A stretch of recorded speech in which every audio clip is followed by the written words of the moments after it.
नमस्कार, आप देख रहे हैं अटल टीवी। भारत के 28 राज्यों में से एक राज्य है उत्तर प्रदेश और ये राज्य कई देशों के क्षेत्रफल और जनसंख्या के बराबर है। इसीलिए इस राज्य के मुखिया की जिम्मेदारी और भी ज्यादा अहम बन जाती है कि वो ऐसी कोई भी गलती ना करे जिससे उस राज्य की जनता को किसी भी तरीके की परेशानी झेलनी पड़े। इस राज्य के मुख्यमंत्री की पूरी जिम्मेदारी बनती है कि राज्य की जनता के भरण पोषण से लेकर स्वास्थ्य एवं शिक्षा एवं अन्य बुनियादी सुविधाओं को पूरा किया जाए, जिससे राज्य के साथ साथ देश का संतुलन भी ना बिगड़े। लेकिन ऐसी स्थिति इस वक्त तो उत्तर प्रदेश जैसे राज्य में दिखाई ही नहीं दे रही। पिछले 8 सालों से इस प्रदेश में मुख्यमंत्री योगी आदित्यनाथ का शासन चल रहा है और इस बात में कोई शक नहीं है कि इस शासनकाल के दौरान उन्होंने कई ऐसे बड़े फैसले लिए जिन्होंने इतिहास रचा और प्रदेश की तस्वीर बदली। लेकिन वहीं दूसरी ओर राज्य के ऐसे कई वर्ग हैं जो हताश हैं, निराश हैं और संघर्ष की राह पर ना चाहते हुए भी खड़े हैं और गुहार लगा रहे हैं अपने मुखिया योगी आदित्यनाथ से कि अरे मुख्यमंत्री जी, हमारी भी सुन लीजिए। लेकिन ना जाने क्यों प्रदेश के मुख्यमंत्री योगी आदित्यनाथ को ये वर्ग दिखाई ही नहीं दे रहा। ये वर्ग है प्रदेश की शिक्षा व्यवस्था को चलाने वाला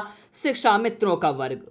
जैसा कि आप सभी जानते हैं कि उत्तर प्रदेश में लगभग 1.5 लाख से ज्यादा शिक्षा मित्र हैं जो प्रदेश के सरकारी स्कूलों में बच्चों को पढ़ाते हैं, बेहतर शिक्षा देने का काम करते हैं और उन्हें इस काबिल बनाते हैं कि वो बड़े होकर देश का नाम रोशन कर सके। लेकिन यही शिक्षा मित्र कुछ बुनियादी सुविधाएं प्रदेश की योगी सरकार से पिछले 7-8 सालों से मांग रहे हैं, जिस पर उनका पूरा हक है। लेकिन उनके हित में अब तक किसी भी तरीके के फैसले सरकार की ओर से नहीं लिए गए और अगर इन्हें सरकार की ओर से कुछ मिला है तो वो है केवल आश्वासन। ये साल है 2025 का। जब पहली बार मुख्यमंत्री बने थे योगी आदित्यनाथ तो वो साल था 2017, यानी कि 8 साल पूरे हो चुके हैं। अब केवल 2 साल बचे हैं, यानी कि 2027 में फिर से विधानसभा चुनाव होने वाले हैं। लेकिन अभी तक शिक्षा मित्रों के हक में किसी भी तरीके के फैसले नहीं लिए गए। उनके मानदेय को नहीं बढ़ाया गया, उन्हें उनकी नौकरी में स्थायित्व भी नहीं मिला और ना ही सम्मानजनक और बुनियादी अन्य सुविधाएं। शिक्षा मित्रों के संगठन के द्वारा ना जाने कितने प्रदर्शन किए गए, ना जाने कितने आंदोलन किए गए, ना जाने कितनी बार भूख हड़ताल तक कर डाली गई,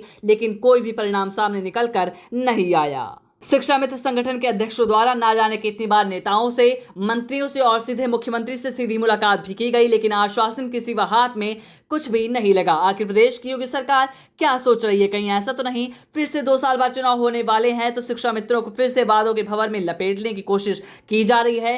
क्योंकि अगर ऐसा नहीं है तो क्या वजह है कि प्रदेश की योगी सरकार को ये 1.5 लाख से ज्यादा शिक्षा मित्र दिखाई ही नहीं दे रहे? अगर विपक्ष की बात करें तो समाजवादी पार्टी उत्तर प्रदेश में सबसे बड़ी विपक्षी पार्टी है और समाजवादी पार्टी के अध्यक्ष अखिलेश यादव के द्वारा ना जाने कितनी बार शिक्षा मित्रों को लेकर और शिक्षा व्यवस्था को लेकर गहरी चिंता जताई गई है। उन्होंने कई बार सरकार को घेरा है कि आखिर आप चाहते क्या हैं, लेकिन प्रदेश की योगी सरकार की ओर से कोई भी जवाब नहीं आता है। वहीं दूसरी ओर प्रदेश के मुखिया योगी आदित्यनाथ शिक्षा व्यवस्था के मजबूत होने के कई वादे करते हैं, लेकिन इन शिक्षा मित्रों का दर्द, इनका संघर्ष इन सभी वादों को झूठा बना देता है। प्रदेश के मुखिया, प्रदेश के मुख्यमंत्री योगी आदित्यनाथ को समझना चाहिए कि आखिर इन शिक्षा मित्रों के हक में जल्द से जल्द फैसला लिया जाए ताकि ये भी सम्मानजनक जीवन जी सके, क्योंकि सम्मानजनक जीवन जीना इनका भी अधिकार है। 10,000 रुपए से 12,000 रुपए के मानदेय में आज के महंगाई के दौर में कुछ भी नहीं होने वाला है। जब नौकरी अस्थायी हो तो सभी को चिंता होती है, ऐसे में इनकी नौकरी को भी स्थायित्व देना चाहिए और अन्य बुनियादी सुविधाएं भी